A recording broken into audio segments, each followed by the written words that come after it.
So I just wanted to quickly introduce Henry Kinder. He is our host and lecturer today. Henry is a filmmaker based here in Berkeley, and he has put together an amazing plan toolkit for how to make film productions low or zero carbon neutral or low carbon emitting. And I just find his plan fascinating, and there's some really tangible everyday tools that you can really take away to and bring to your film set. Spread the word. I really think that these are these small actions, and also not so small actions. It does take a big effort, but a lot of this is just a shift of mindset, and these practices can be baked into your everyday work. And I think those things can really make a difference in the world. And if we all start thinking that way, that we can all really make a difference. And you know, filmmakers are artists, and sometimes we think that we're sort of lower emitting in general, but I don't think anyone's ever perfect in this. And so Henry's going to teach some really wonderful ways that all of us can make a contribution. He's also going to be showing part of his film, The Edge of Light, which I will disclose, I don't think we funded, right? Is that right? We actually didn't fund this, full disclosure, but it did get very far in the process, and I've loved the finished product. It's really beautiful. So enjoy watching that. And I'm going to be sitting here the rest of the day. So if you have any questions, we will have a break, about a 15-minute break around 1:30, I believe. And we'll just pick up at the end. So anyway, thank you, and take it away, Henry.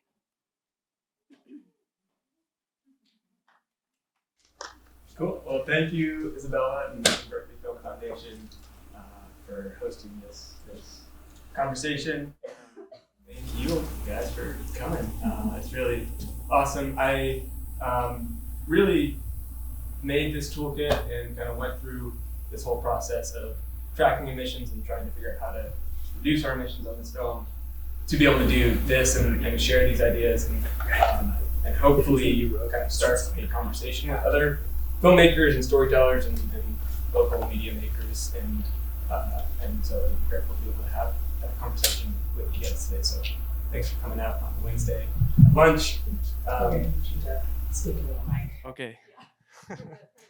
Okay, good. And yeah, I think, because we are an intimate group here today, we can kind of talk about whatever you guys want to talk about.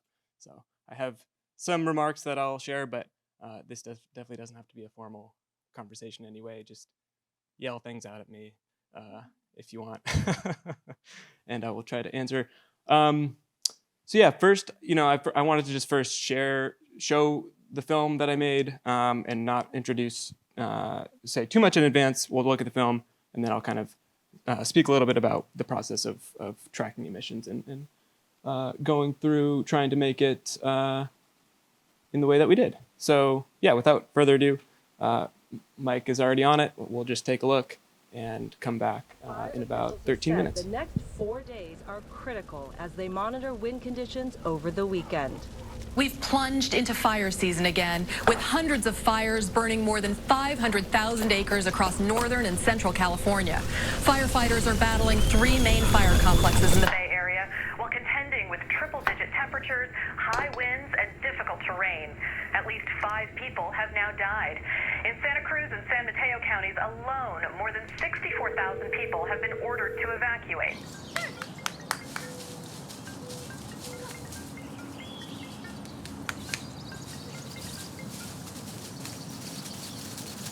Colin, let's go.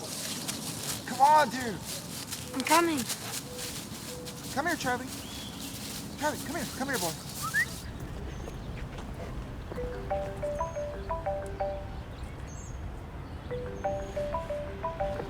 Don't answer that. It's just mom. Here, take it.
Charlie?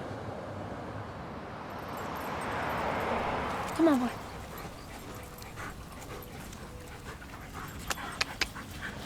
Let's go.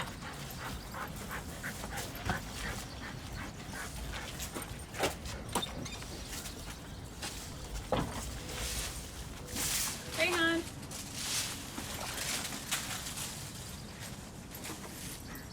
Where's your brother? On the big fires we're tracking are the river fire started yesterday and the Dixie fire. Bring us up to date. Is your phone dead? Do you know if Eli's gonna be back later? 5,000 acres overnight to 2,400 acres. It's still at 0% containment. Can you keep an eye on Still Charlie pretty while I'm early out? on. I'm It's gonna go still pick very us up some fluid dinner. with this fire. What do you want? And on the Burritos Dixie or- fire, that grew by about charge your 50,000 phone. acres overnight to 320,000 acres. And that makes it the Are you sixth listening? largest. Is it near David's? It's not. Hey, can you give Charlie some food while I'm gone?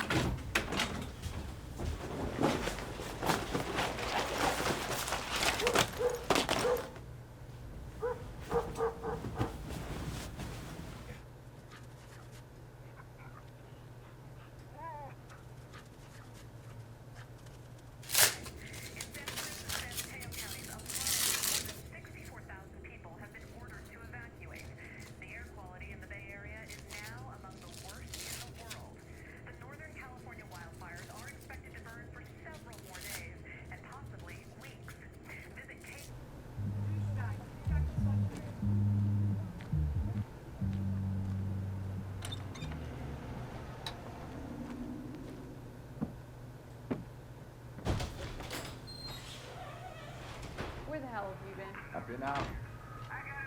Did you close the gate?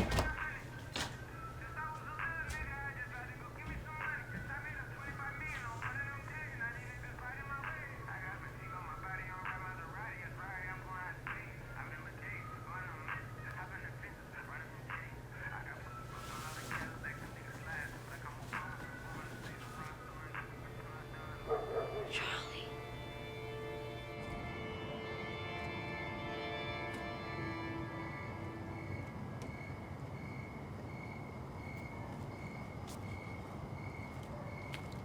Charlie. Hey, Charlie. Here.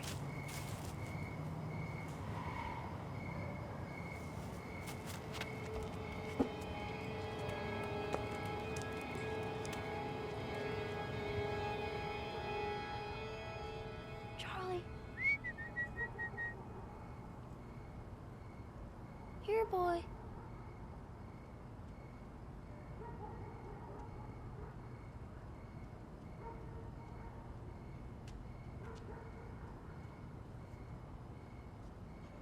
Charlie.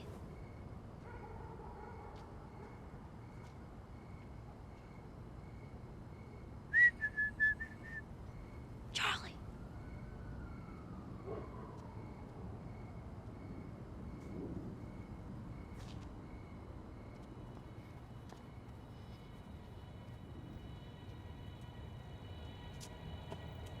Charlie.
Hey, buddy.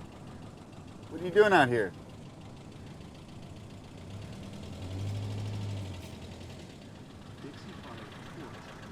Hey, listen. You can't be out here in this. You got a mask? Is there, anybody out here with you?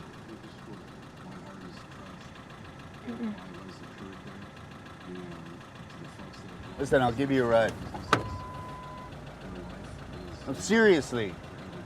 Get in here. You got a phone? Call somebody? All right.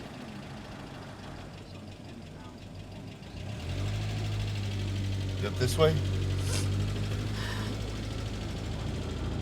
Question is, are homes threatened? Where is the fire burning? And what about air quality, right? We are seeing it all over the Bay Area. Scores of schools are closed today. There are new reports out on just how bad it is. I mean, it's ranking right up there with the worst pollution levels in the world, Ted. I mean, I was looking at the Bay Area Air Quality Management District on their site. They have some classification for how they're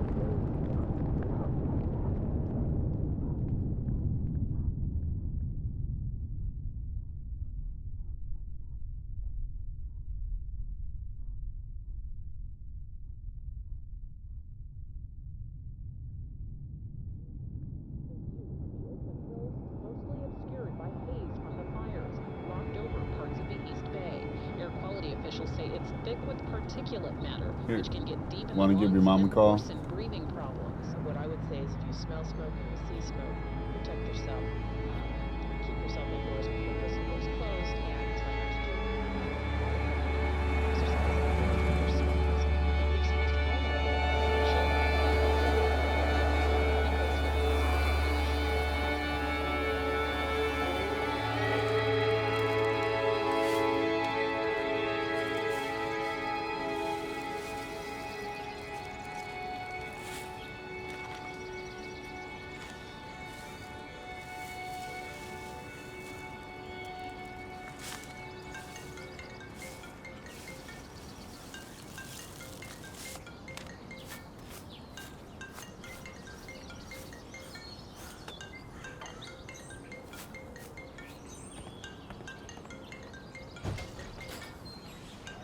Hello? Colin?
Thank you. Yeah, you may have noticed at the end of the film, there's a line that says, 14,650 kilograms of carbon dioxide were emitted as a, byproduct of producing the film.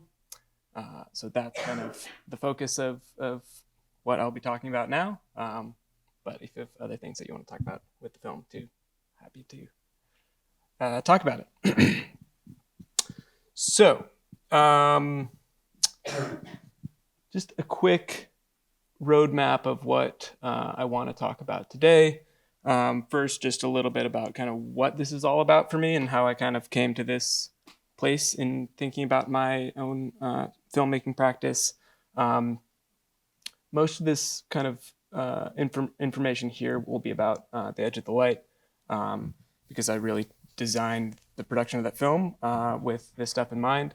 But then I thought it might be interesting to also just talk about this other film that I made a few years prior called Desert Morning, which is a documentary, very different sort of production footprint, and but I kind of made some very rough emissions estimates for that film, and it might be interesting to kind of look at how that was different and why those sort of emissions profiles look very different for a narrative film versus a documentary. I want to also just talk a little bit about why I think this is even worth talking about in the first place. I mean, I think to a certain degree that's very self-evident, but a couple thoughts I'll share there. And then we'll just I'll go sort of through the actual meat of what we did to try to reduce our emissions, the results of that, and try to talk a little bit about kind of where we landed in comparison to other films and how we evaluate success there. And there's just not a lot of great data that exists. So trying to kind of set some benchmarks and how we might evaluate that.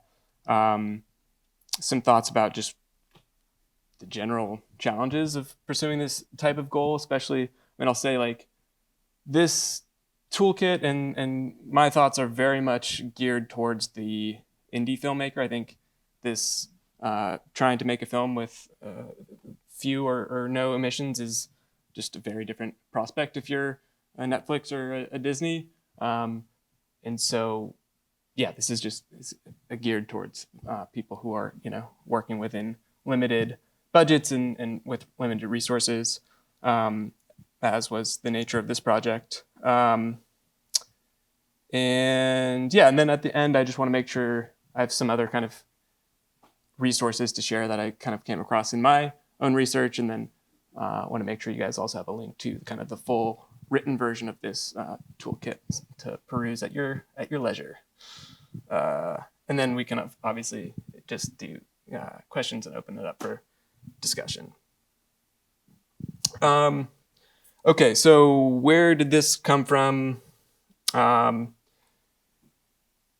me, I trace both the roots of this project, both the film and this toolkit, to pretty clearly to just September 2020 being in the Bay Area, September 9th. If you all were here, I'm sure that sort of orange sky day is as burned into your head as it is to mine. But that was just a really pivotal moment in kind of my own journey with the climate crisis. And I think that was kind of this moment where the climate crisis really became personal for me.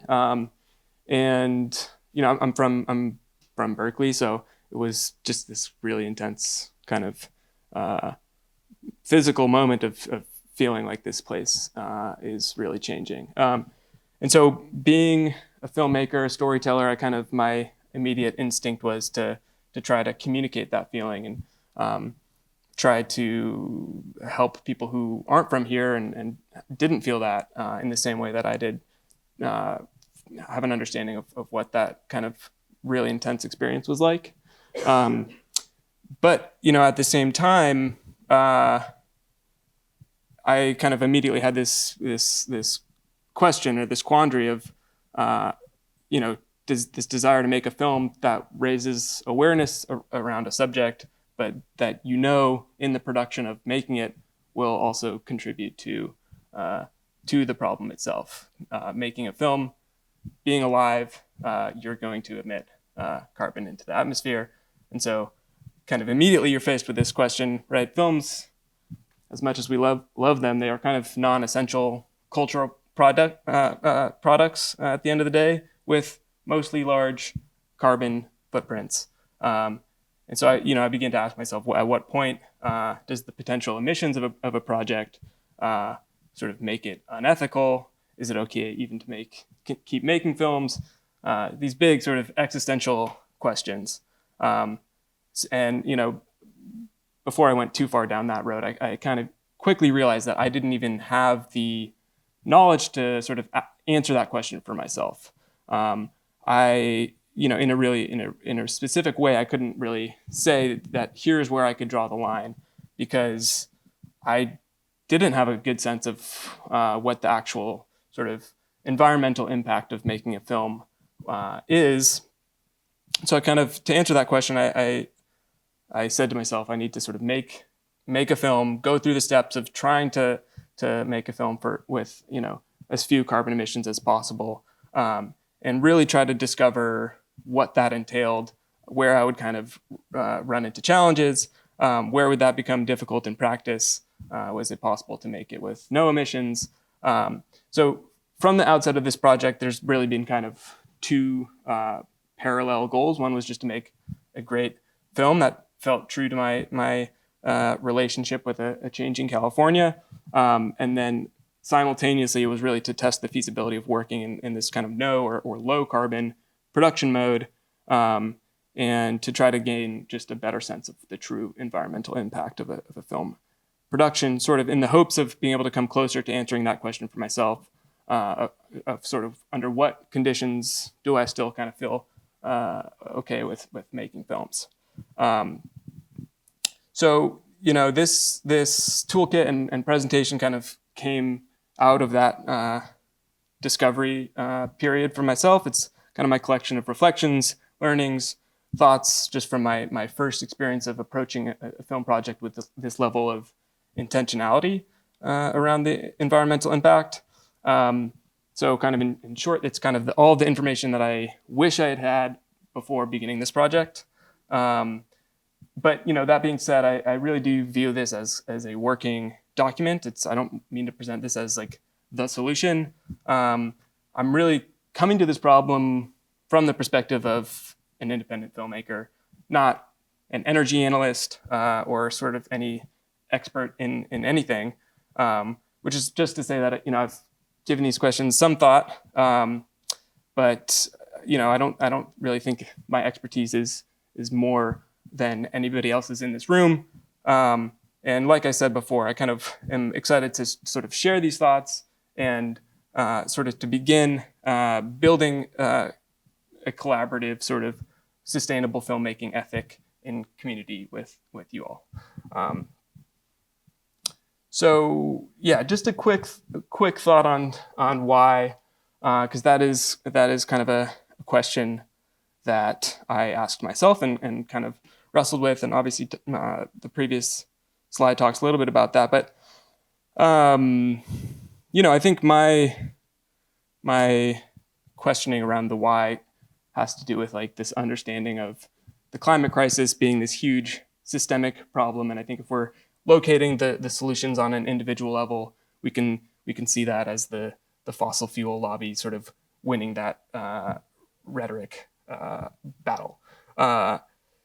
And I think on one level that is certainly true, and of course I'm not delusional, or perhaps only a little bit delusional. And what we're talking about here in the grand scheme of things really is solutions sort of on the edge of the true climate crisis. So of course there are limitations to what can actually be accomplished. But I do think it's still kind of worth rethinking our approach to traditional filmmaking for a couple of reasons. One, on an industry scale level, the filmmaking actually does have a major impact on the environment. It's one of the most top 5 polluting industries in California, which was kind of shocking for me to learn. I mean, that's partly just due to its size in this state, but in aggregate, it does have a large impact. But even kind of going down to the individual level, there are a few things that just in my kind of personal philosophy make me feel like it's worthwhile to make films in a way that's maximally sustainable. And those things are because I believe that small actions do lead to big impact. I think that what one person does kind of trickles out to their immediate circle and to their communities and beyond. I also have a belief that process is the product, or at least as important as the product, which is kind of a central idea in nonviolent teaching. A peaceful world cannot be created through violence, or others have reframed that idea as the politics of prefiguration, which is just kind of another way of saying that if you embody what you aspire to, you have already in a way succeeded. And finally, I think working in this way is a really great way of centering the local communities, local landscapes, local ecosystems. One of my favorite examples of this is just, Alice Waters didn't turn the culinary world upside down by championing the local because she thought it was the right thing to do. She just did it because those were the finest ingredients that she could find. And it happened to also be the ethical thing. And I think that ethos can be applied to filmmaking, storytelling, media making. I see films that are firmly rooted in specific places, both as being gentler on the environment, but also as cultural tools that can help us foster greater local connectedness for filmmakers and audiences. So I should also say there's a couple, what makes this toolkit, I think, different than what other people have done before. I don't know if folks know who Larry Fessenden is. He's like a pioneering indie filmmaker in the 90s. He wrote a book called Low Impact Filmmaking in 1992, which begs the question, why have we not seen the industry kind of start embracing some of these sustainable production techniques? I don't think what I'm saying here is revolutionary by any means. If Larry Fessenden was thinking about similar ideas 30 years ago, but there are some obvious answers to why we haven't seen that change. And of course, in some areas, people are maybe more aware about recycling on set, bringing water bottles, it's kind of small things like that. But I think that the thing that kind of one just big takeaway for me in kind of going through this process that I think is maybe different than what Larry and others were writing about in the past is just my feeling that to try to make a film with as few emissions as possible really has to be a holistic approach in the filmmaking process from the outset of the project, from script to final product. And yeah, I think that's just a little bit different than how people were thinking about it in 1992. You'll see also my focus with my kind of sustainability goals really is about carbon emissions, as I see that as kind of the most pressing issue that we kind of need to get under control with the climate crisis, which is also a little bit different than how people were talking about, environmental sustainability 30 years ago. And as I mentioned before, this toolkit, it really is aimed at kind of the indie, the bootstrapping filmmaker. Okay, so let's get in a little bit to what we actually did on the Edge of the Light. So kind of the overall approach kind of was taken from, excuse me, it was an idea kind of stolen from backcountry wilderness travel of leave no trace, trying to just tread lightly with a light footprint, which of course has, logistical production implications. But before all of that, there was kind of a few creative choices that followed from this sort of leave no trace, light footprint, centering the local principle. And things like that included, I really wanted to film with non-professional actors. I wanted to cast people who were as close in real life to the people I had written in the script as I could. And so that, meant not traveling outside actors in, being able to rely as much as possible on their kind of found wardrobe.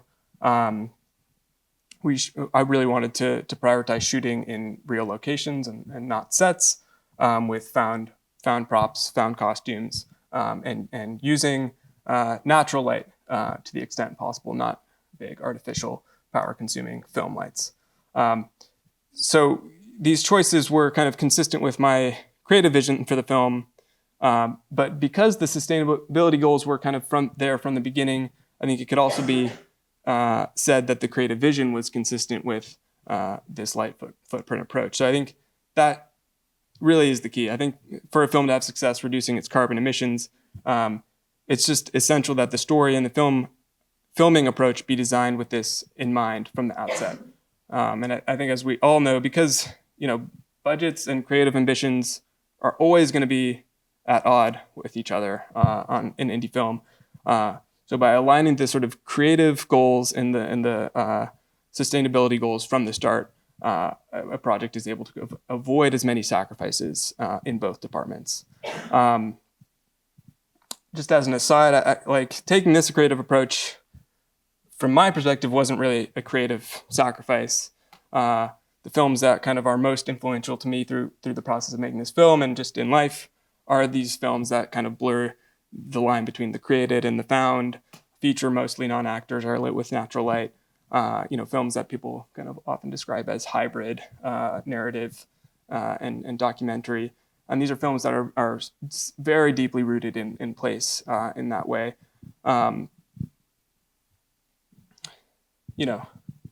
Here's a very non-exhaustive list of films that could conceivably have been made with a low carbon footprint. I don't actually have any data about these films, but you can kind of make an educated guess based on the scope of what's on screen.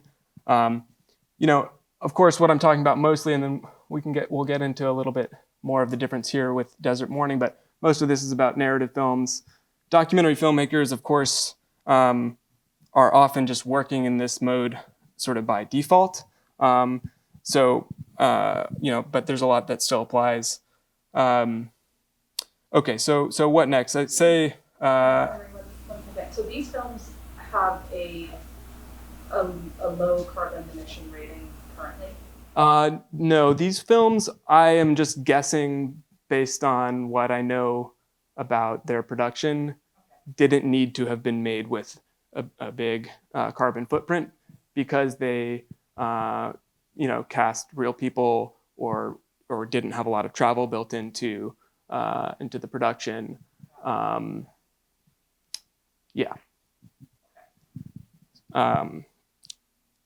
So there's a film actually, like I said, there's not a lot of like great data that exists for films. There's not. It'd be great if it became more, and it is actually becoming more common practice for films to track their emissions. I don't know if people saw the film Earth Mama from last year, but I was actually quite pleased to see they have a similar. They use the same carbon calculator that I use, which I'll talk about. They have that logo at the end of their credits, and so it is becoming more common. But it's not super widespread. I'll mention this again, but Europe is kind of a little bit ahead of the curve on this stuff than the U.S. Yeah, right. Yeah. I guess no surprise there. But the carbon calculator that I used was built by BAFTA Sustainability Initiative, and the BBC actually requires all of their productions to be certified by this carbon calculator and to track all of their emissions. So it's becoming more common. I don't think any of these films tracked their emissions. And in fact, I'm relatively certain that they didn't, but that's just my kind of educated guess. And they're also just films that I love. So I'm a bit biased there. Okay, so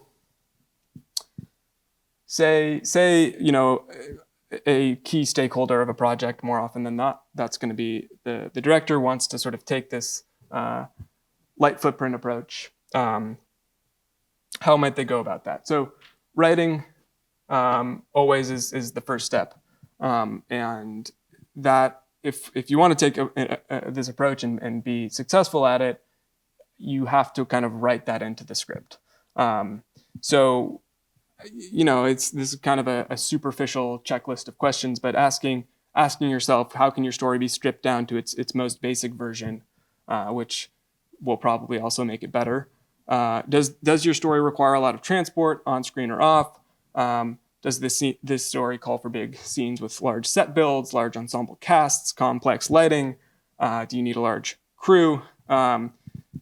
these are kind of self-evident questions, but even just taking a pass through your script with this ethos in mind, I think we'll start to reveal what elements may be challenging and how you can kind of start thinking of alternatives.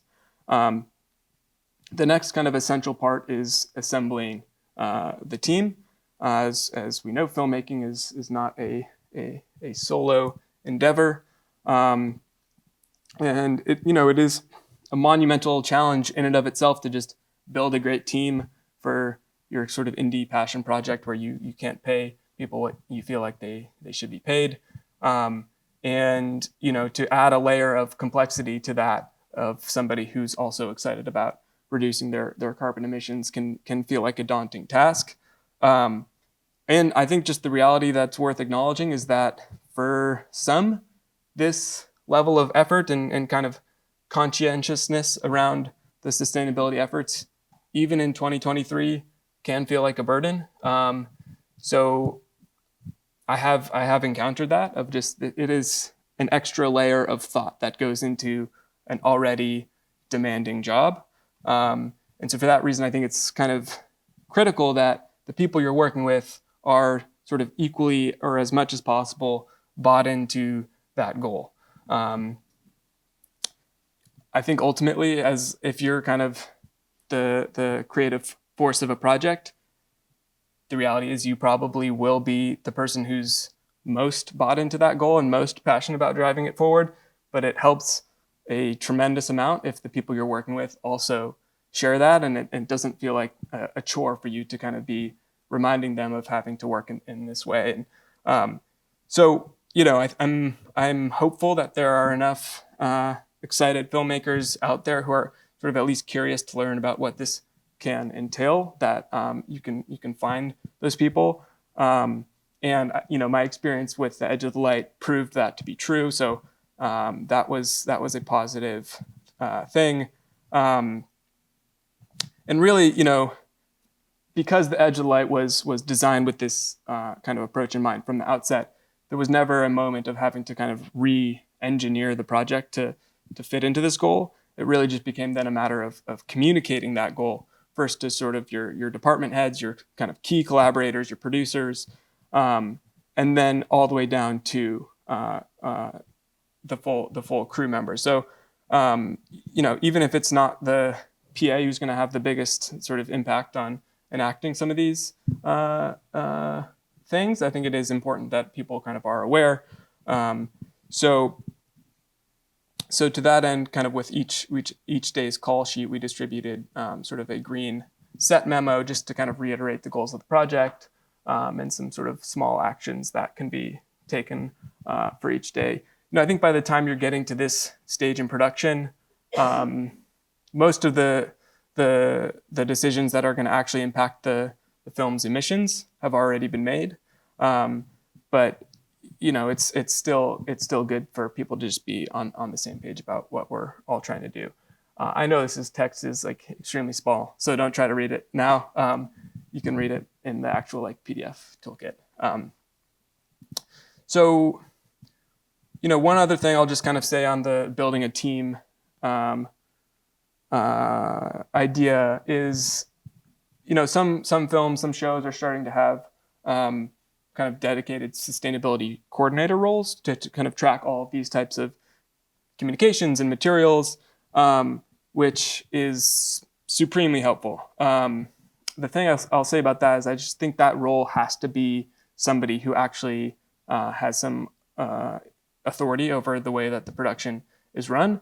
There's also I've seen a lot of eco PAs whose kind of main responsibility is making sure that recycling goes into the right bin.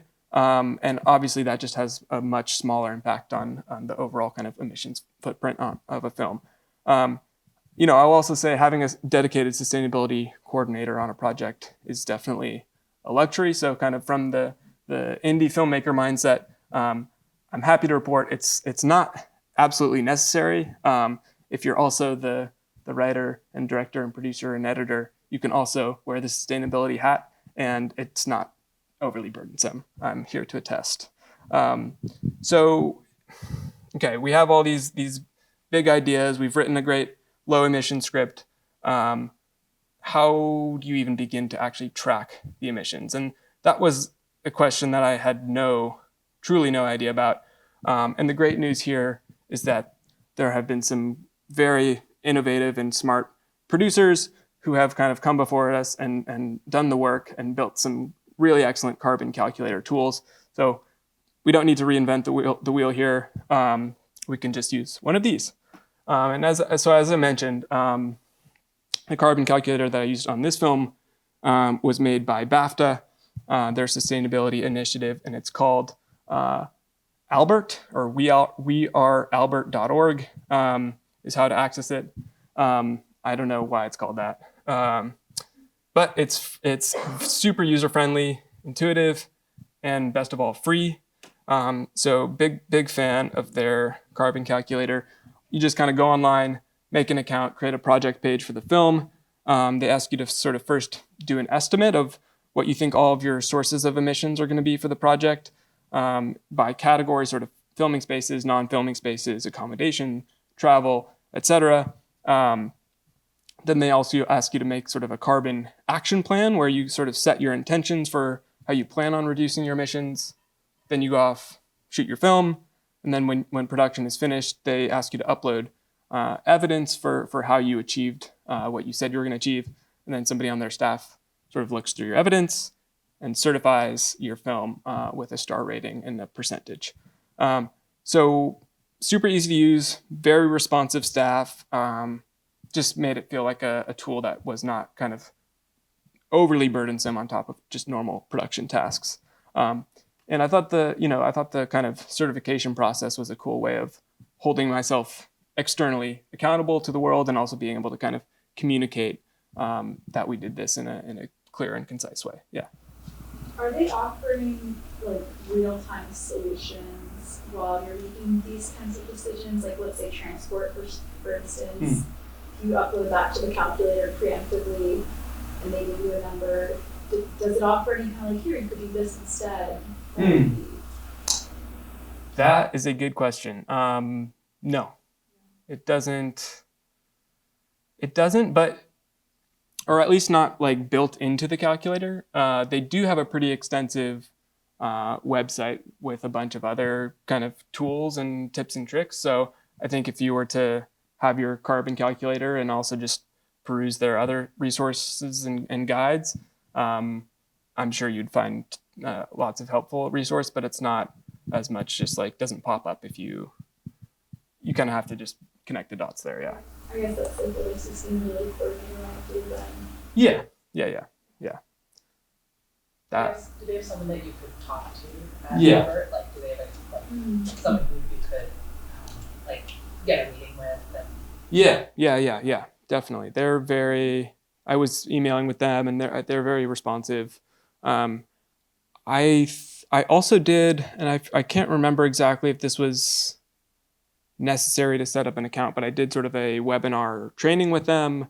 So they have kind of trainings you can sign up for, a extensive library of online kind of webinars and videos and some great other sort of resources to explore. So highly recommend checking out their website. There will be a link at the end here. But yeah, big fan. They're doing great work. So using their calculator, we were able to kind of estimate that the edge of the light emitted approximately 14,650 kilograms of carbon dioxide in its production from start to finish.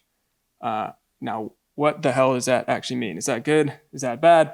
Like I said, there's not great data that exists. And part of my goal in tracking this data was to try to kind of increase the data pool, create those benchmarks for myself and for others. But there is a little bit of research that is kind of starting to be done. There's a group called the Sustainable Production Alliance that released a report in 2021 tracking emissions across various sized feature films. So if we just for length, and if we assume the edge of the light falls into their small category, that kind of puts us a little under half of what the average emissions are for a comparable film. So that's pretty good. And this is just a screenshot from the Albert calculator. Of course, there are some quirky Britishisms. And just to go kind of one layer deeper on where these emissions came from, the Albert calculator nicely breaks everything down for us. And perhaps unsurprisingly, we can see that by far the largest source of emissions come from travel and transport. So for this film, when I began making it, I was actually living in Brooklyn, so I had to travel across the country to make the film. And I had a friend of mine who is kind of an expert on these things, who was able to, he kind of advised me on a lot of the sort of energy questions to make this toolkit. And I asked him kind of to help me determine the most carbon efficient way of getting across the country. Sort of assumed that would just be taking the train. There's like a very detailed breakdown and all the different options in the PDF version of the toolkit. But the too long didn't read version is that it's actually the most efficient way would be to take the bus, to like string together a bunch of bus trips. And that has a lot to do with just how full buses are on average. And also the fact that all Amtrak outside of the Boston to DC line runs on diesel. So that's not great. But so the kind of ranking of best to worst would be bus, train, plane, and then just driving yourself in a traditional internal combustion engine vehicle. So that was really kind of insightful information for me to have. Ultimately, I did end up taking the train, and part of that was just because I was working a full-time job at the time. I needed to be able to work from the train, so kind of a perfect instances of running up into the limitations of the indie filmmaker life there. But that option versus flying still saved hundreds of kilograms of carbon dioxide emissions. And then once I was in the Bay for production, was trying to do as much scouting by bike and by foot. We shot mostly, or at least the house location was just a 5 or 6 blocks away from my parents' house where I was staying. And then also had access to an electric vehicle when I was here for sort of longer trips, and also to be able to use during production, and encouraging team members to do the same of bike or public transport, or when absolutely necessary, to try to use vehicles that are fuel efficient or electric. As an aside, I spent a lot of time in pre-production trying to find a solution for a actual production vehicle that could be internal combustion engine fuel using, just as like a grip truck or a way of transporting people. As we know, productions require big vehicles, and I kind of had this vision that I would get to Berkeley and just find some old hippie with like a veggie powered Westfalia who would be down to just rent me their van for the project. That didn't really play out. I contacted a lot of VW bus owners, but it seems like we're like 5 or 10 years like past the heyday of that technology, and like maybe like at least in 2020, like 2021 is when we shot, like 2 or 3 years away from being able to just like call up Enterprise and rent like a electric like cargo van. So slightly in a weird kind of in-between period there with sort of the ground transportation question. But I do think the good news is, as we've seen, that technology is rapidly decarbonizing. So I think that issue won't actually be around for too much longer. So yeah, travel and transport was by far the biggest source of emissions. Then we have non-filming spaces. These are kind of offices and studios, any space that was used to make the film that wasn't actually just a location in the film. One positive side effect, of course, of COVID is just the normalizing of the remote work. So at least compared to historic norms, there are kind of some carbon dioxide emission savings from not having to travel to meet in person. So most of the pre-production was conducted via Zoom. Of course, home offices do require power, and usually the grid is powered by fossil fuels. This kind of was just slightly complex question to answer. It's kind of really difficult to be able to ensure that when you plug something in the wall, the literal electrons that come out of the wall were sourced by renewable energy, unless you know that home studio or home office has rooftop solar or some other microgrid solution. And at least working on kind of an indie scale, it's pretty unreasonable to kind of expect all of our collaborators to have access to that. So what we did to try to account for some of these kind of wider grid emissions was to ask all of our collaborators to swap their electricity utility to a provider that offers a renewable energy option. And we also offered to cover the typically marginal increase in their electricity bill for the duration of the production to help incentivize that switch. Some utilities have a renewable energy option that you can just kind of easily opt into. I think PG&E has this. In other cases, you might have to go through sort of a third party to purchase what are known as renewable energy certificates, which I won't bore us all with here, but if you're curious, I can tell you about. But anyways, that's kind of the non-filming source of those 373 kilograms of carbon dioxide. Do you know how many members of your crew made that switch? That's a good question. Not that many.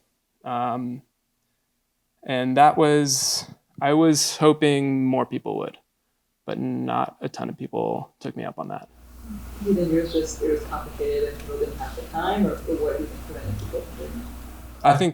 I think that was the main blocker there, is just an extra step. So that kind of goes back to how helpful it is to just have collaborators who are kind of already bought into that goal.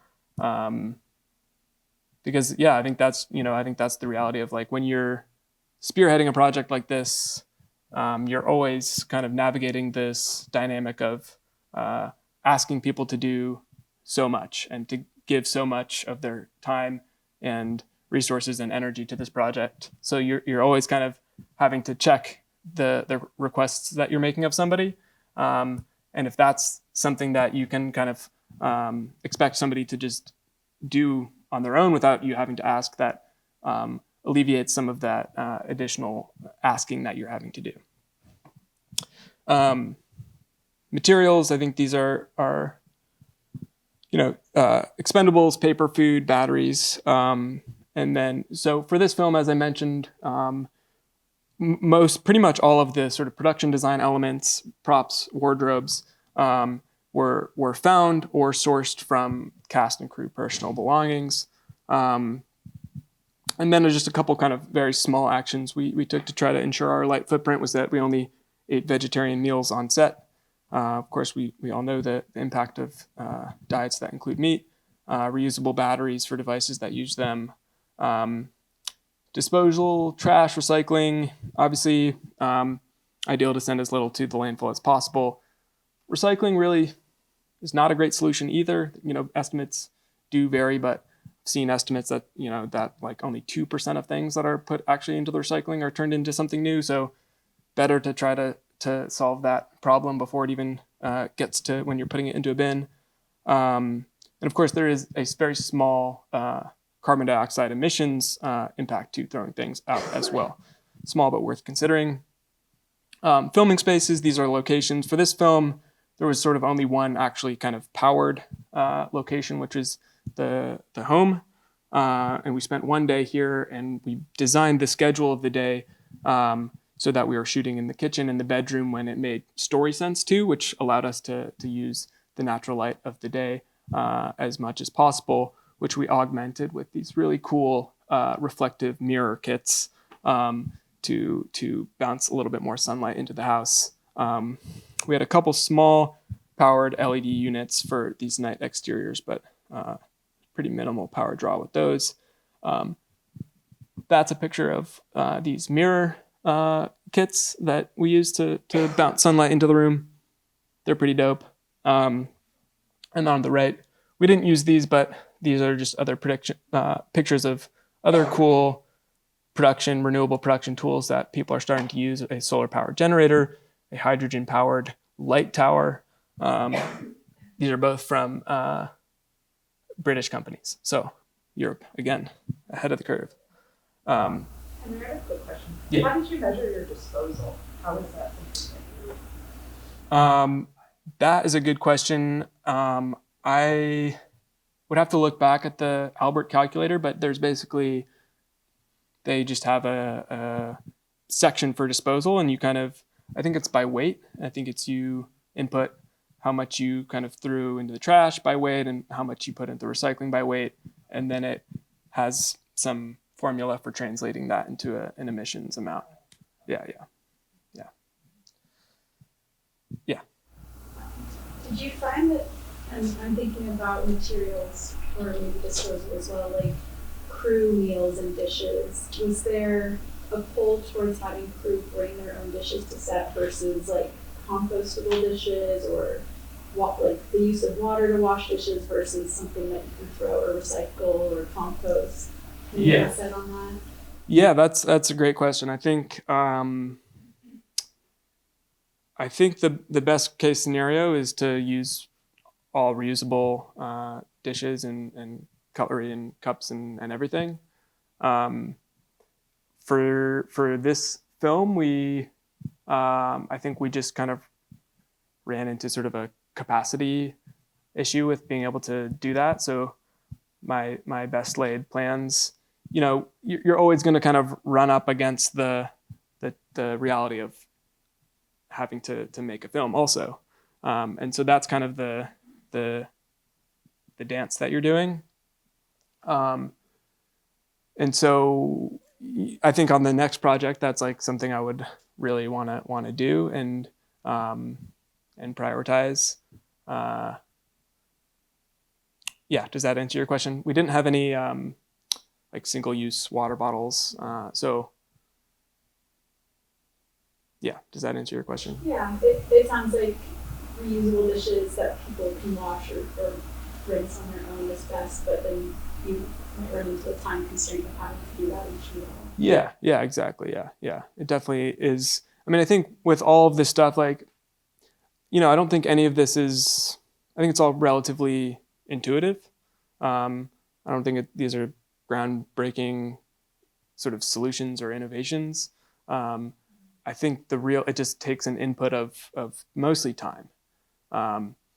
And so they're just, and I'll talk a little bit about just kind of like what the actual sort of costs of working in this way, both in a financial and just like time as a resource impact are. But I think that's like a perfect example of to eliminate all kind of food and waste from meals is super easy. It just takes time, and time is such a limited resource when you're making a film. So yeah, that's a challenge. So yeah, post-production. This is just the energy that kind of went into power, edit suites, sound, color facilities, VFX. Most of the kind of smoke shots in the film were kind of created through VFX and color. I edited the film at my home office and opted through a renewable utility option through a third party company called Arcadia. Post sound was done by Immersive Audio here in Berkeley. And so they're electricity and gas is estimated to account for this 8.9 kilograms of carbon dioxide. And fortunately for this production, the colorist and the VFX artist worked from Vancouver and Lima, Peru, respectively. And both of those places, their entire grid is powered by hydropower. So it did not count towards the overall carbon emissions of this project, which is pretty cool. Yeah. Sorry for that one. No, that's great. I'm actually pretty shocked at how low the count is for post-production. Yeah. And I'm curious if you guys are thinking about, like, I came up through camera, and so we have an idea of like the file sizes varying across different cameras and using, that post workflow for different file, how large the information is coming in. Did you guys think about that before? Like, if you use an ARRI versus a RED versus a Sony, what amount of information is going to be coming through the pipeline? That is a great question, and that's no, we didn't, and that's kind of the layer deeper that I want to go also. For this film, we actually shot on a Super 16 millimeter camera, which is maybe I think there's from an environmental perspective that there's pros and cons to that decision. I think that camera just does draw less power on the day. It also, processing film uses pretty nasty chemicals. So I think if you're kind of evaluating things on like a purely carbon energy usage question, film might be slightly lower emissions. But I don't know that I have a great answer to kind of quantifying the overall sort of environmental consequences of shooting on film. So that's kind of an open question in my mind. But I think it would be great to just like have a sort of cheat sheet of different cameras and saying, this is the kind of energy impact of shooting at this resolution, at this in these formats. I think that would be really helpful for producers and filmmakers to have. So that's a great question. Okay. Yeah. So just I do want to just talk quickly about costs because, I think one thing I was trying to answer for myself is like, does working in this way, is it just like a huge financial boondoggle or time boondoggle for a production?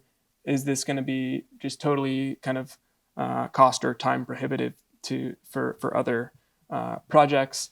And the way I kind of have come down on it now is ultimately I think it's just a matter of priorities. I think if you don't want to work this way, any additional costs and time is just going to be too expensive. So I think there just has to be the appetite for it. But I think once you've surpassed that very basic hurdle, I was pleased to realize that both the time and financial expenses seem to me at least pretty, relatively quite small. So all told, the increased monetary costs of these sustainability measures, subsidized utility subscriptions, which not that many people kind of took me even up on, renting these sort of energy efficient lighting equipment, the LEDs and the mirror kit, taking the train instead of flying, and carbon offsets, which I also will talk about in a minute, accounted for 2.6% of our total budget. So not even 3 cents per dollar. And the time increase also, at least to me, is pretty negligible. So as with emissions, travel was also just by far the biggest time expenditure. I spent 6 additional days in transit during my cross-country train journey, which I also loved. But beyond this, the additional time it just took to track the emissions, communicate our goals to crew, research non-fossil fuel transport options, et cetera, kind of amounted to about 3 to 4 hours per month during pre-production. So not very much. Of course, no two productions are the same. But I do think if you all were to kind of take a similar approach to your films, you would find that additional temporal and financial costs would be relatively small. I think you could also just turn that equation on its head and ask what are the sort of rhetorical question, of course, of saying what are the hidden costs of just going about our business as usual.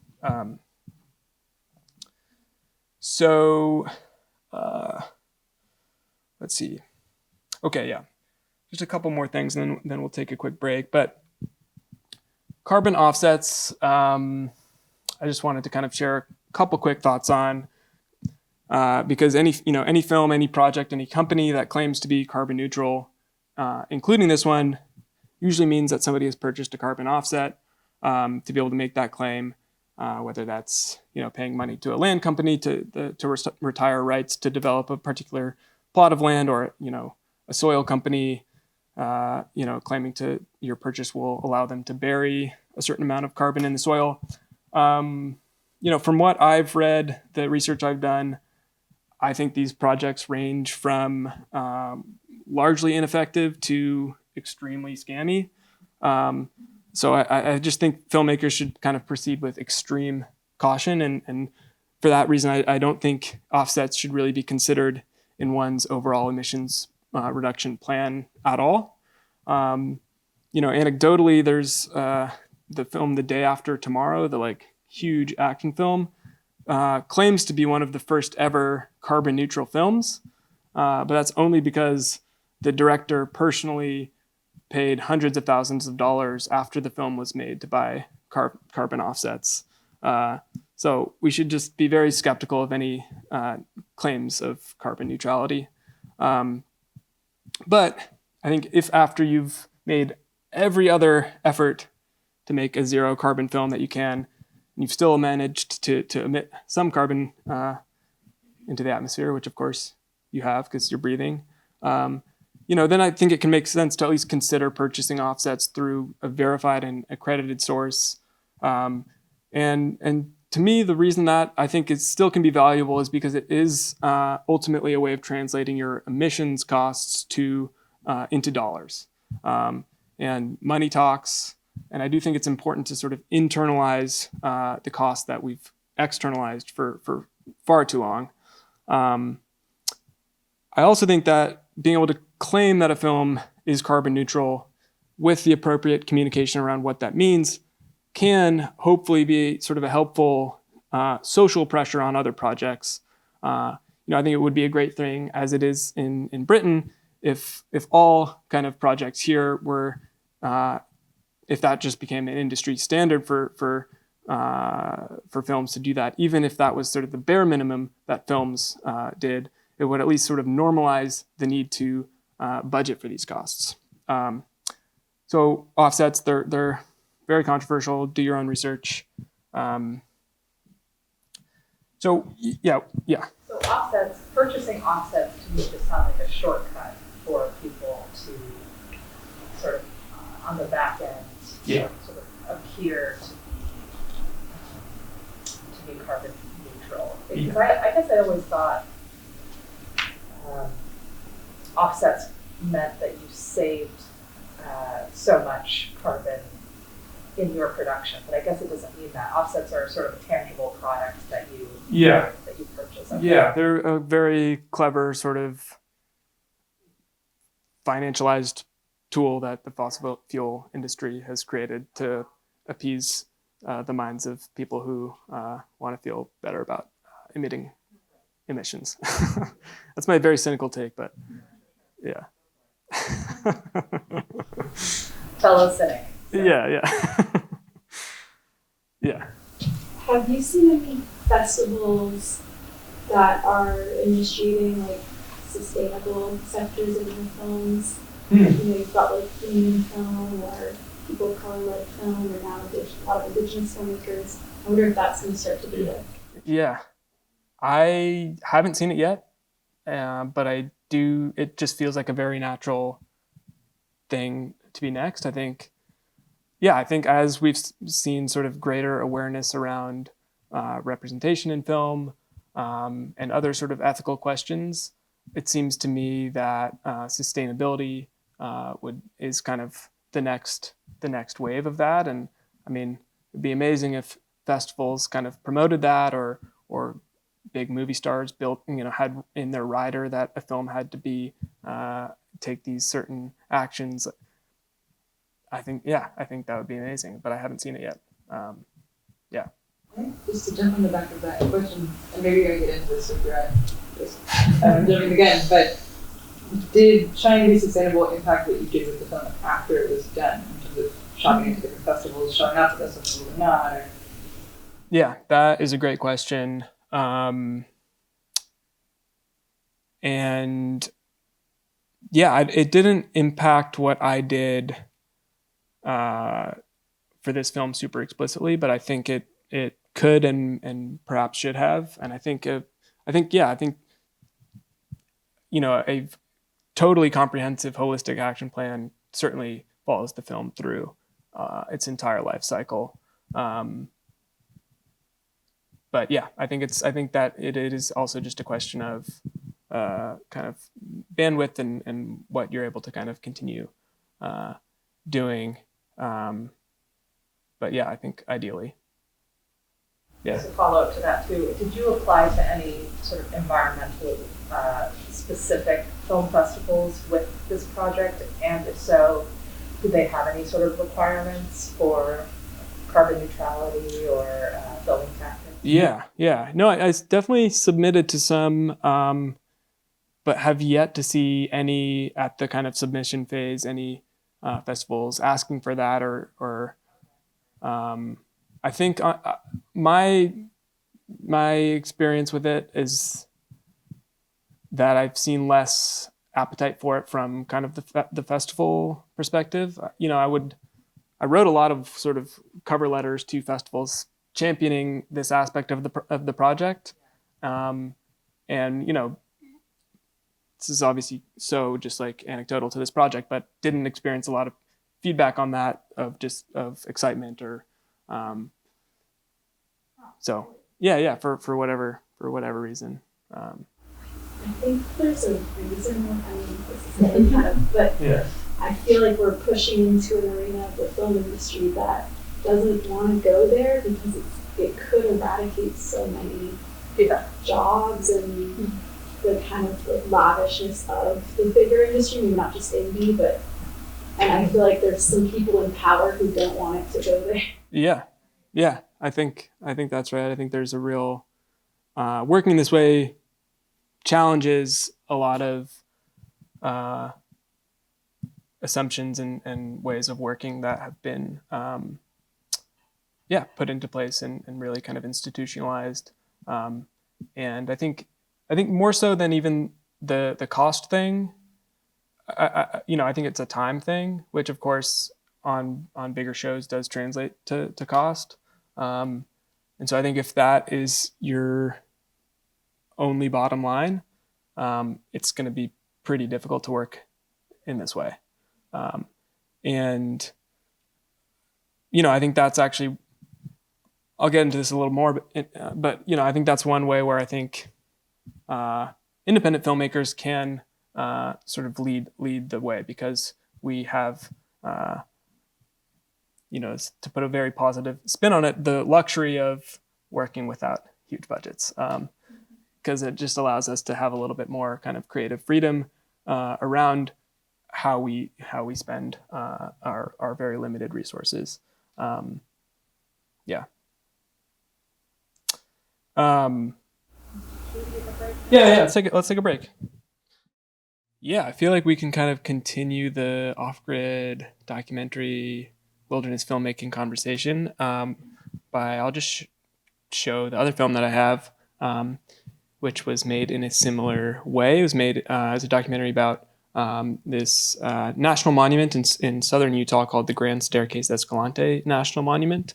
And you're about to meet Lonnie and Harlan and Megan, who all live on the border of the monument, have a deep, passionate relationship with that landscape, and have varying views with how it should be managed and what they think the future of it should be. So yeah, we'll take a look at that, and then I did some very rough kind of back of the napkin sketch estimates of the sort of emissions for that film and how that was different than the ones from The Edge of the Light. So Mike, if we can just swap over to the other film. And this one's about, like 16 minutes.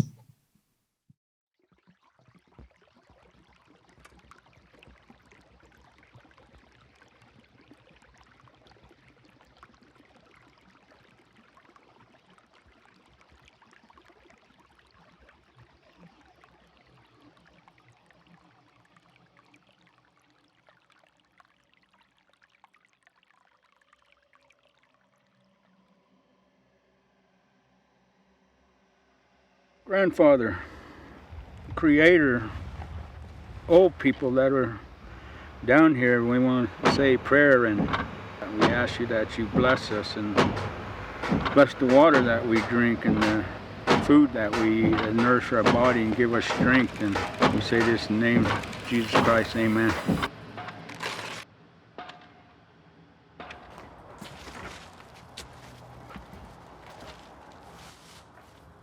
I'm a member of the Shivwits Paiute tribe from St. George, and I've been in this area all my life.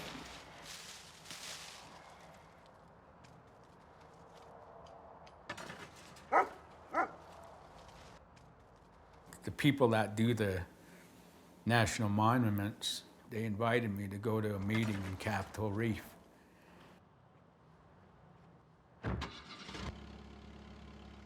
We went first day, and there must have been 15 tribes there.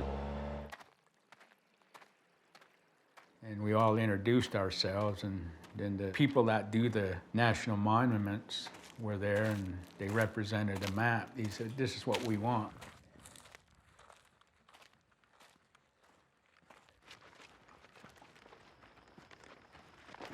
That one there will probably represent mountains way up there. They would call it Balashkla. And then up here, I think that's your river flowing down like that. One of the ladies that worked there, she wanted to show us some drawings down there, you know. We were all sitting right there, and we were telling her what some of the writing meant to us, you know, what our grandparents had told us what they meant. This circle comes around like that. That means we always come back here, this area. We hear this truck pull up, and we all look over, and these kids run out. They run up to one of the drawing. The dad, he gets out. I think he had a pistol. He was going to shoot some rocks or something. And the kids had went around where the drawing was. They were trying to chip it. And this one too is freshly carved right here. I don't know what that is. They were showing us where the ruins were. People were digging up artifacts that don't belong to them. You know, they were selling it on the black market and being disrespectful to the people that are buried there, which are still buried there to this day. And we just decided, you know, enough is enough. You know, we need to make a national monument to keep these people out. So all the 15, 20 tribes that was there at the meeting, we all said, yes, let's do a national monument.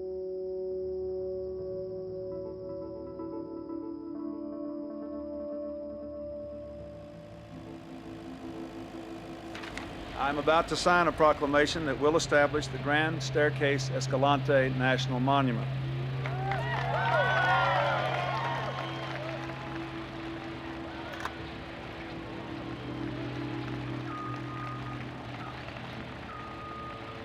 Why are we doing this?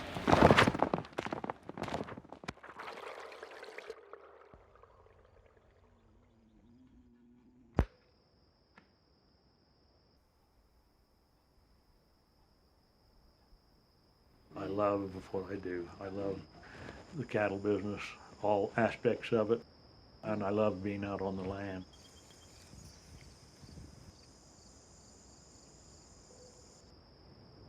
In my faith, which is the Church of Jesus Christ of Latter-day Saints, we're taught stewardship of the land is very important, and sometimes that gets overlooked. If you study our doctrine, we feel like we'll be held accountable if we don't take care of the land. if we don't respect it. We also believe that the land really doesn't belong to us, we're just here using it. And I think that's a good way to look at the monument. When they made the monument, we were fearful that maybe we'd lost our way of life and our livestock business. But it's been managed to actually be a benefit to those of us that live on the land and run livestock on the land, because they've continued to help us with a lot of range development. We rely on the public land. If we tried to just operate on my little farm, it wouldn't be a viable business.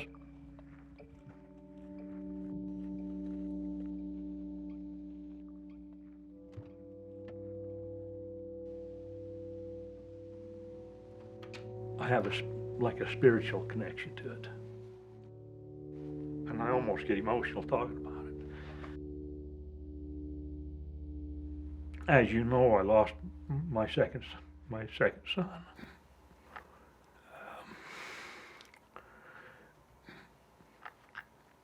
And if I'm looking for solace or comfort connected to him, that's where I go, is out on the land.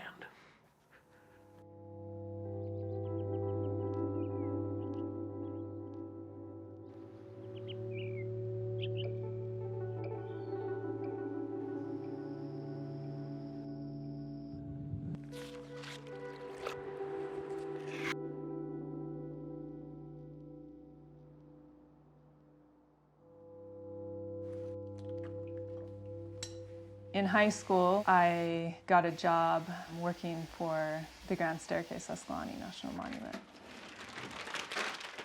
The monument was fairly new at the time, so this would have been '99.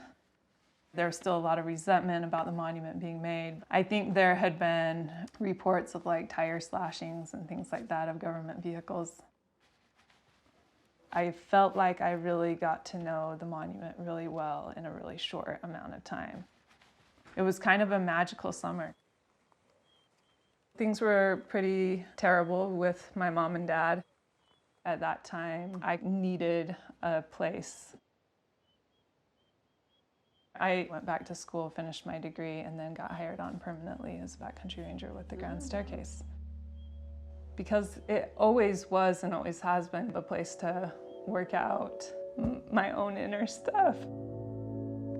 I kind of started leaving the church during college, and I think with leaving the church, there's so much that you lose. You lose a lot of community. You lose a lot of relationships with people. So in many ways, being out on the monument just filled me. So now I had a new sense of place, and I found it with the Grand Staircase. And that's why it's so special to me, because it became like my church.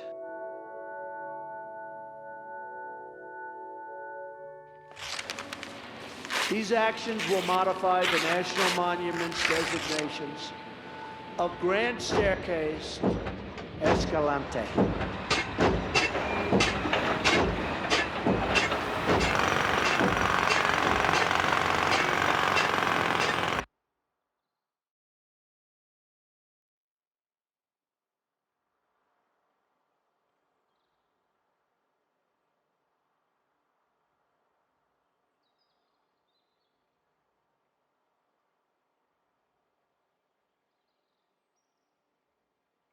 There's so many places on the monument that feel so special to me. So I can't really talk about those places without talking about Bodie.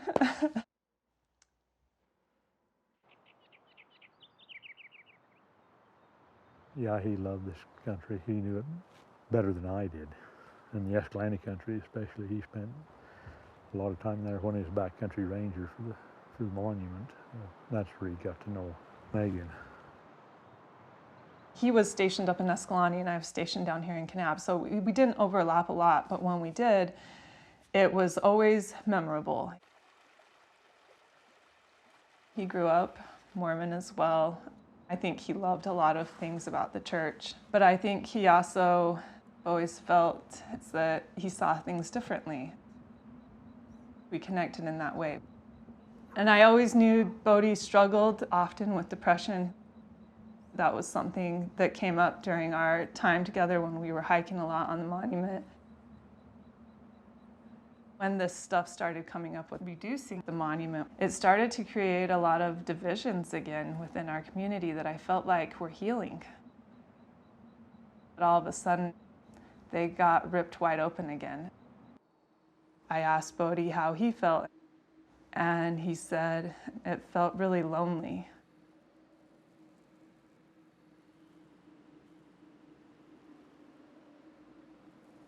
I mean, how can you be a Mormon and be a liberal? How can you be an environmentalist and be a conservative? But you can blend them. I think that's what he done. I look at these pictures of Bodie growing up and how much certain things were a part of his life. Like there's pictures of him hunting and his trapping, and he did all of these things with his family, and it was just such a part of his way of life. And how he worked to reconcile that with other feelings that he had of preservation and protection of the monument. He was kind of unusual. He appreciated both sides. And maybe that was where his conflict was. He couldn't always resolve that, and he had to go back and forth between those two worlds.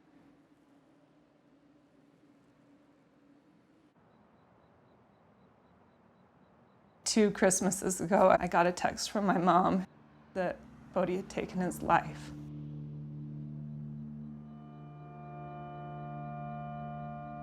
It just so happened to be that he took his life 2 weeks after the monument was reduced.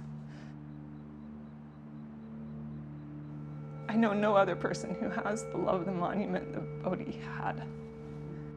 Knowing Bodie, I know that has had to affect him to some extent.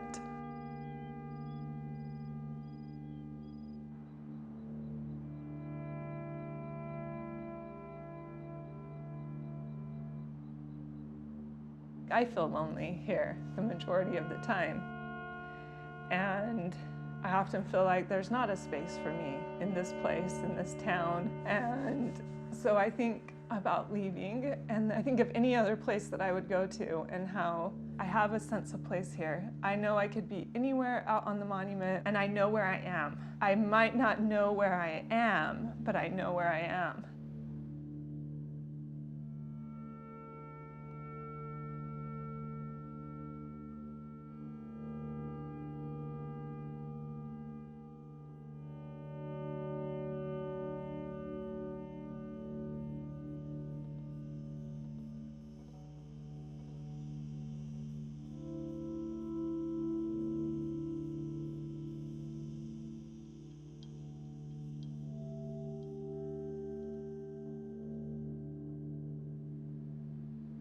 My two great-grandkids, Allie and Melanie, they love stories.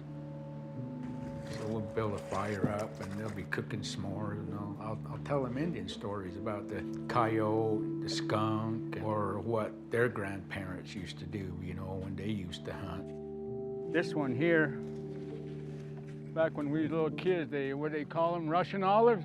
That's what white people call it, but we used to call them monkey egg trees. And it's kind of hard now, but. I hope Allie can go up and see these writings with her kids.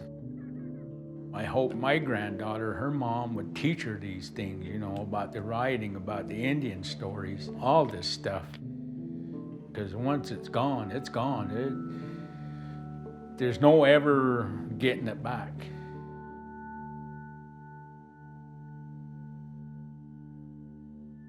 I remember my uncles telling me, if you take care of the land, it'll take care of you. You have a relationship with the land because you depended on it. Got part of our meat off the land, and we learned to love the land. We were connected to it, I guess, from generations before. It becomes part of you. And I'm of the opinion that we should leave it in multiple use.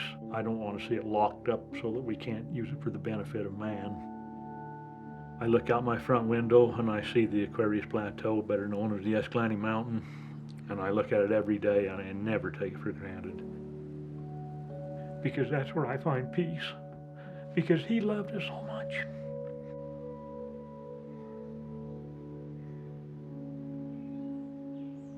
And I was gonna tell you the story of when Bodhi took me out to this viewpoint where you're looking down into the Escalante drainages, and he just had his hand over his heart, and he said to me, these places don't just touch his heart, but they grab it like a vice.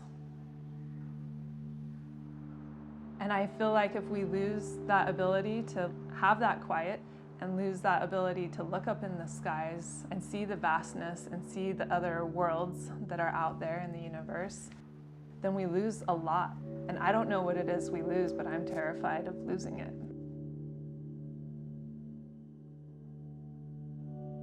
Grandfather, old people, we thank you for being here today. We leave you Tobacco Goodway for blessing and to share our stories with you and tell your stories that what you guys done here in this canyon, and that nothing will be destroyed in this canyon, that it'll always be good, where we can always come bring our families. We just want to say, Jonas Glint, Jonas Glint, Jonas Glint.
So yeah, obviously a very different film,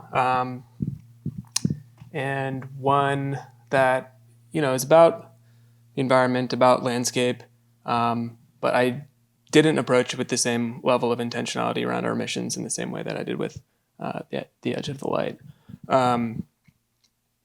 But just a couple nights ago, I kind of opened up the Albert calculator again and sort of filled in the different categories for just remembering back to when we shot in 2019, what rough estimates of what these things could have been, and kind of landed in this general world. So the Edge of the Light emitted around, that number was like 14.6, so considerably less, and that has to do with just the way the film was made. The Edge of the Light, being even a small indie fiction film, had a crew of between kind of 5 and 10 people depending on the day, plus cast, and just that all kind of adds up in terms of people traveling to set and just the footprint of the production. This film was, I went just by myself in the fall of 2018, just sort of for a research trip, and then followed up a year later in fall 2019 with just myself and a cinematographer and a sound recordist. So just this footprint of the crew was of a vastly different scale. Both of those trips were about a week and a half long. So just a much smaller kind of scope of actual production. Couple things to just point out here, as we saw previously with the other film, travel and transport are still kind of the main source of emissions, and those were just 4 flights, round-trip flights from New York to Las Vegas, because this place is relatively hard to get to, remote. You fly to Vegas, and then it's also just pretty rugged terrain, so you have to have sort of a 4-wheel drive vehicle, and that obviously contributes to the emissions profile of the film. So a truck or an SUV to just kind of be able to traverse a lot of these pretty rough, often washed out backcountry desert roads. For this one, the spaces are kind of combined, both the filming and non-filming spaces, just because we were filming and working in homes, and not really just the kind of emission usages in both those cases were pretty much the same. So it made sense to kind of just think of them as one category. Accommodations were similar. We're mostly staying, on the first trip I was staying in kind of motels, and then the second trip stayed a lot with, there's actually a woman who, her name is Marcia, who was kind of in many ways my entry point to the subject matter and to the character. She runs something called the Southern Utah Oral History Project, which when I was doing my initial research for the film was this incredible resource treasure trove to discover of just these kind of online archive of interviews that she's conducted with all these sort of old timers in and around the landscape. A lot of Mormon rancher types like Lonnie and some Native Americans like Harlan. So she had previously talked to both of them, and she was kind of my entry point to both of those individuals. And I actually asked her to conduct the interviews for the film, and I certainly attribute the kind of level of emotional openness that the interviews were able to generate, just to the fact that she was the one actually having those conversations. But she became a friend and sort of an executive producer in the film, so we stayed with her. Our like production kit was quite small, just a camera, a sound recording device, 2 very small LED light panels. No real materials consumption to speak of besides just like batteries and food. And post-production similarly just was from my apartment.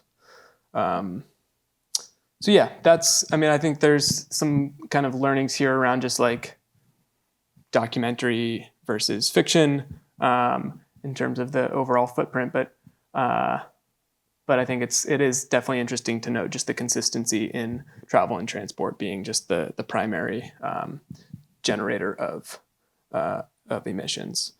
So just kind of a couple concluding thoughts, and then we can kind of open it up to whatever other questions are still burning in our minds here. But so after kind of having gone through this whole process, namely with The Edge of the Light, I kind of asked myself, what am I left with? And I think the main thing is just really knowledge. I've learned so much more than I really ever could have known going into this. And one of my biggest takeaways really is what I just said, is just that, transportation really is going to be the biggest source for pretty much any project, whether it's fiction or documentary. So I think if filmmakers, have the budget, whether it's financial, time, energy, just to focus on one, reducing on one aspect of emissions, transport and travel is definitely the place to start. I've also come to see the act of reducing emissions to be relatively straightforward. I think, as I mentioned, this stuff is all pretty intuitive actions and not terribly costly. It does take a little bit of time, but not a crazy amount. I think getting emissions to absolutely zero is a slightly more challenging question. I don't think it's impossible, and I think the good news is that the technology does exist if people want to do it. I just think I think that's where additional kind of resource investment is required to have the all of the kind of specialized equipment and the kind of specialized sustainability coordinators, and just to go that extra level. So yeah, this is kind of something that I was alluding to before, but this question of where does that leave sort of the independent filmmaker in the chain of impact? And my feeling is basically Hollywood as the locus of film as a commodity has of course, been always extremely risk averse. And so by necessity, the greatest innovations and experiments have always kind of happened at the margins, but before, of course, being co-opted and adopted by the insiders. So I think there's like a tremendous opportunity for the independent film community to kind of identify and see this need for change in our modes of production, kind of iterate and develop these tools, and begin to sort of adopt them on a large enough scale that the rest of the industry is forced to take notice. So some other resources that will be easier to click through in the PDF, including a link to Larry Fessenden's book, which is actually a cool website. That's cool to just click through, if for nothing else, but just kind of historical interest. And yeah, here's a QR code if you want to just look at it. This will link to the full PDF version of the toolkit. But yeah, that's pretty much all I have to say. So if people have questions, feel free to ask them, or we can leave it there. But yeah, thanks. We have time for questions. Yeah. Yeah, we definitely have time for questions. Cool. I have a question. Yeah.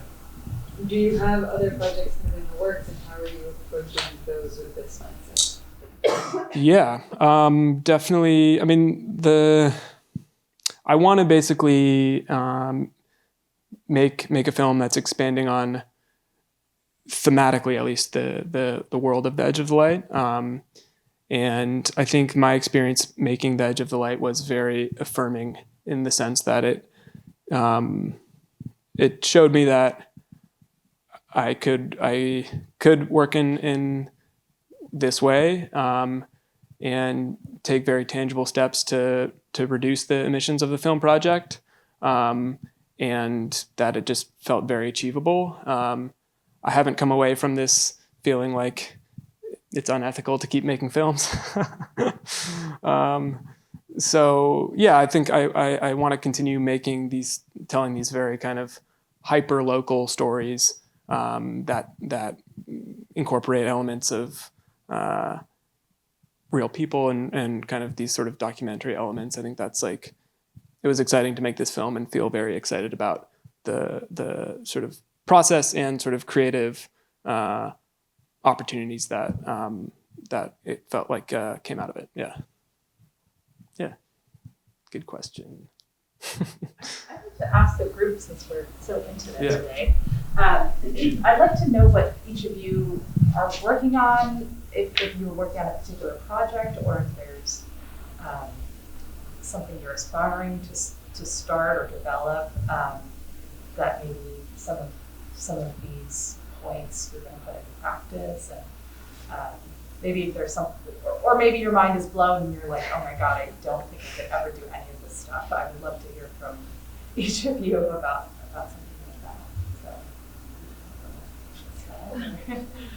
I was kind of already telling them a bit about my project, I'm producing a feature documentary about a pack of coastal wolves in British Columbia, and this off-grid couple he's Indigenous and she's a settler, who's learning to coexist with them.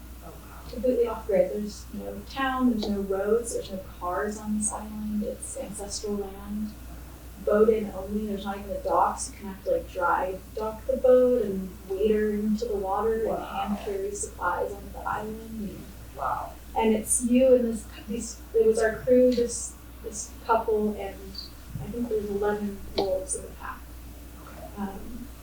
And so I was telling them that it's really great to hear about all these initiatives when we're thinking of going into production next year. We just got out of development filming this summer, and we're working with our funders to figure out how much money we need to actually go into production. Mm-hmm. And we've always been tackling it in an ethical mindset towards ethically filming wildlife, but that's been our, and the ethical collaboration with Indigenous people from a settler team. So it's this hybrid settler team, Indigenous council and characters that's coming together for the film. So there's other ethical layers than the sustainability. So I really want to bring this in to the overall production. And it makes me feel like there's a way to do this holistically from a sustainability, ethical, social ethical, like there's just so many layers to it. The nature of the production is already kind of backcountry camping anyway, because we have to bring everything on to the island. So we're already thinking about the weight, what we're bringing, what types of food, what types of packaging. We literally have to load out all of our trash and recycling. That does sound like sort of an ideal like project to at least start implementing some of these tactics for sure. Because you have to be aware of your footprint, like your impact on the environment, as you said, like physically, not even with emissions based, but actually physically your impact on it. So.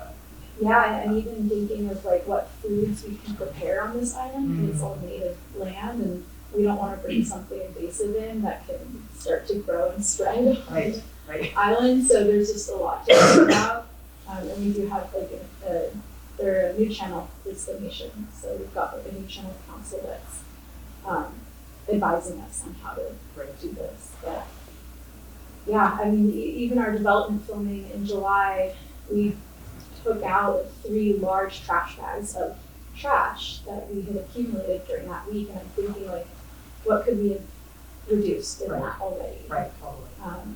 Maybe we didn't need all of the crew there. Maybe we brought really big cameras. We had big batteries plugged in all day to a propane generator. So there's just things to think about. It is sort of these micro decisions that add up to something bigger. Yeah. How are you traveling to you said it's in Alaska? It's in British Columbia. British Columbia. Yeah, so my crew is up there. I drove my car from here. So I don't even want to know how much time especially when you listed out like it's like cars even last, worse than planes. I was a little shocked to hear that. And my car's not very eco conscious. So, but it was 3 days driving up, ferry, car drive across, and then 2 water taxis. So it's quite a bit of travel. The local crew was just 1 car ride and 2 water taxis. So I'm the biggest one. But it's having me think about like ethically, I would have to fly back or drive back another 4 times next year because we're going to film seasonally. Maybe I let the ego go and say I send someone else in my place who's local, because it's a lot on it's just a lot of emissions that I would be contributing to. Thank you for sharing. Yeah. Someone else want to talk about their project? I'm an audio producer actually, so I don't technically work in film, but I was curious about this because I work for a local radio station and mostly do news reporting with my audio work, but have been increasingly more interested in longer form audio documentary. And this is something that I'm interested in. I think audio production is just inherently less resource intensive, or working in sound as opposed to sound and light, and all these other things that film involves. So it's simpler, and you can just have a 1-person crew typically. But it's really interesting to think about how these principles fit into it, and the transport being the biggest one doesn't entirely come as a surprise, but it's a good reminder that just the biggest way in which we contribute to climate change is moving our bodies around. So that's good to think about just in terms of thinking and generating project ideas around audio documentary. Absolutely. And subjects, and choosing subjects and things like that too. And that's where those decisions come into play. Was there, in at least the corner of the commercial filmmaking world that I found myself in at the very beginning of the pandemic, there was like a big thing of sending drop kits to subjects where they could film themselves, which now that those types of restrictions have eased kind of has gone by the wayside. But I wonder if that's almost easier with audio, where you can sort of get almost similar audio fidelity than you could with being there in person, which is maybe a harder thing to do with just people filming themselves. Like, is that a thing that people are still, was that ever a thing in the audio world? Are people still doing that? How do you see that playing into the future of audio? Really good question. We definitely do that, especially in news production, just because it's really quick turnaround, so there's enough time to get an audio producer out to where somebody is. And honestly, recording on someone's phone is pretty good audio, as long as they're not doing something weird with their hands. Right. Where there's not weird background sound. But where you really run into a problem with that is if you want what we call scene tape, or like the sound of somebody moving through a space, and then you want to have somebody who's really a specialist with using different types of microphones for different ambient settings. And that's much harder to do in the kind of drop kit format. Yeah. To have a more sort of broad segment. So not just an interview, but something that's a little more. Yeah, if you want like a more in-depth. textural documentary piece, and you want to have somebody like, kind of like the voiceover that happens in Desert Morning, if you could record that, but all of them like walking around in Desert Green. Right. Yeah, or you could, but it just Wouldn't be as good. Yeah. Right. Thank you. Well, I'm not currently planning anything.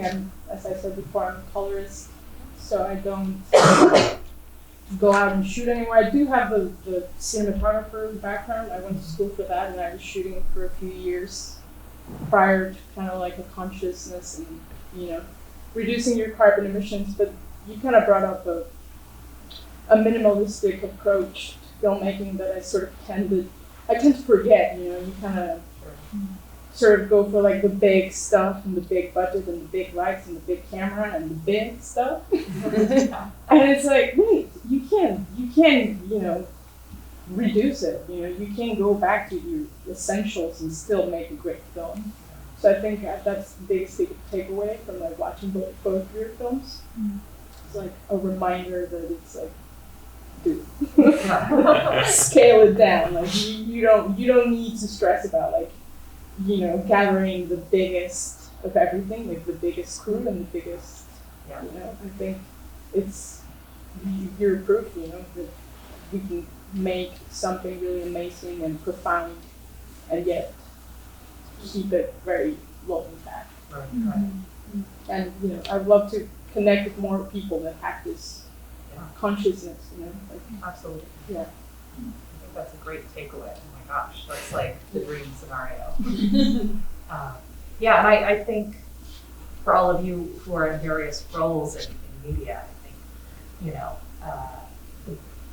the best case is, even if you're not asked for this kind of consultation, but just bringing it to your collaborators and the people in charge and just introducing some of these ideas, I think that's kind of what you're asking for, right? Right? Like Yeah. You don't have, even if you're not in charge, I think just trying to enact some of these at the lowest level could hopefully change the tide. It's the butterfly effect, right? Just the small actions can actually have a bigger impact. Yes, definitely, 100%. Like, I don't want to shut off Q&A, so it was just a thought that came into my head, but if anyone has other questions for me, please feel free. We do have a little more time, but yeah. So. Cool. I just want to echo what our colorist was saying. I don't know your name, I'm sorry. Deanna. Deanna? Yeah. What Deanna was saying, like, both of your films were so powerful and struck such an emotional chord in such different ways, and the storytelling was so sound, and they were both so beautifully shot. And then to have them both in the context of this conversation is like, yeah, like these films and stories can be told in a sustainable way, and we don't need to go to the big crews and big cameras. It was really cool how you set up your presentation where we watched the film first, and so we just get to take it in as a film, as a story, and then we get to learn, actually this was made with a pretty low footprint, which is really cool. So yeah, thank you. I mean, that reminder that it can be done minimally, I think is like, I love that just reminder for myself. I made one of the most transcendent films I have ever seen is just made by one person, and the whole thing is just 10 shots, 10-minute shots of the sky. Like, you can't get more minimal than that, and it's just like an incredible film. So yeah, 10 Skies. Yeah, by James Benning. Yeah, check it out. There is a version of it on YouTube that I'm not sure I can fully recommend, because it's like, I think it's a hard YouTube film to watch, but if you ever get a chance to see a screening of it, it's like pretty cool. And Tangerine was shot on an iPhone. That's right. Like Yeah. on the street, right? I think he just was following these two characters throughout a day. He probably took longer to film, but very simple premise. Yeah. Yeah. That was an amazing film. Great And film. then films like Francis Ha was shot in 5D. So you just Was it really? Yeah, Oh, I you didn't see know these that. like incredible films that produce incredible filmmakers shot on these little DSLRs. That's so cool. With really minimal lighting. They made it black and white to like kind of help with the lighting. Right. Oh, I didn't know that. That's great. And that was a feature. I mean, that's amazing, right? Because we saw some shorts from Yeah. you, and I think that's one medium that when people have an eye for features, that's difficult to conceptualize making a feature film Yeah. with this kind of level of attention. Yeah. But it's it's not that hard. Yeah. There's so many really inspiring examples, and Earth Mama too. I would love, because it feels like people are sort of, to me at least, kind of exploring these ideas sort of in their own corners, kind of atomized discovery, and I just feel like it would be great if some of this knowledge was a little bit more shared and centralized. And so I have like a ask out to the producers of that film just to like learn more about what that process looked like. I would love to sort of include that as a case study in this, just to be able to say, hey, look, like people are doing this on all sorts of scales and to amazing effect. I mean, I think that film is just a testament to like an amazing film that they also happen to do this for. Yeah. I didn't see it, but it was widely loved. Yeah. Like not last year. It was just last year. Yeah. And just always a soft spot for the Bay films. Yeah, for sure. Are you interested at all in becoming a sustainability coordinator? Yeah, if somebody called me and said, hey, we'd love for you to advise on our film, I'd be very excited to do that. Yeah. Call me. Yeah, it's my email. Yeah. Yeah. That QR code links to the toolkit? Yeah. It's like it's the same as this basically, but just my whole fully written out. Yeah. And I'll follow up with everyone with a link as well to it because I have everything's emails. Yeah.